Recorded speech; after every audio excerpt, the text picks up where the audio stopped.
So, our next region is the South, and this is the cultural South, not just the south of the country. So this includes the states below Washington, D.C., going down to the Florida Panhandle, and then over to Louisiana. It's really the southeast. Here are our magnets. There's Charleston, Birmingham, New Orleans, and Huntsville.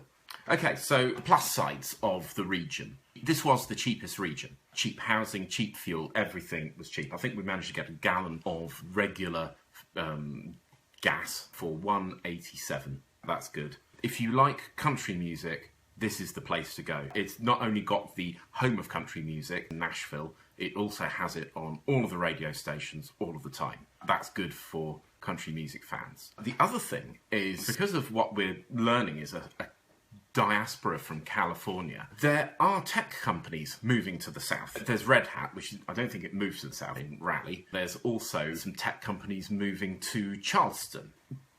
The other thing is that they have Southern barbecue. There are various different styles.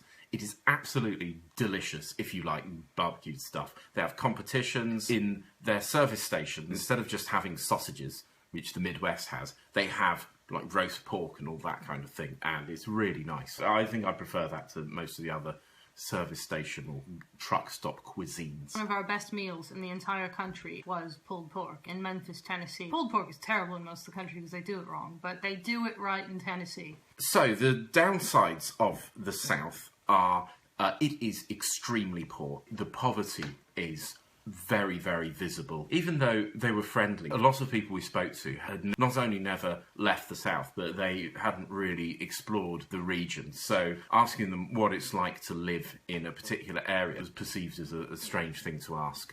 I think this was more of an issue in the inland South, by the way. I think in states like Alabama and Arkansas, where I felt like the coastal South was doing a little bit better. The Carolinas both have a bit more money. Louisiana's doing better than I thought with Katrina 10 years ago. The other thing is that the South is empty. Even though it's an old part of the country, it doesn't seem to have a lot of people. Unlike the whole rest of the country, there's very little building work. Like most of the places we travelled, we were held up every few hours by road extension projects, but not in the South. It didn't seem like anything was being built, even though there is space to build there, and that's probably not a good sign economically.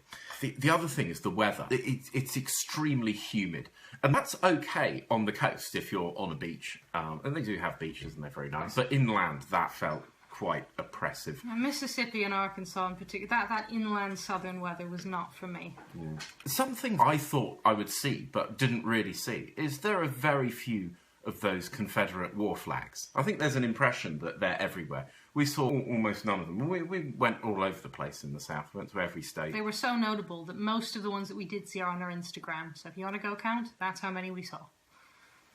So the best cities in the South, I think that Charleston has got to be up there. They had good transport. The place looks lovely. It's on the coast. It looks like it's doing really well. In terms of tech, Raleigh having Red Hat, I think that probably would tip the balance for jobs.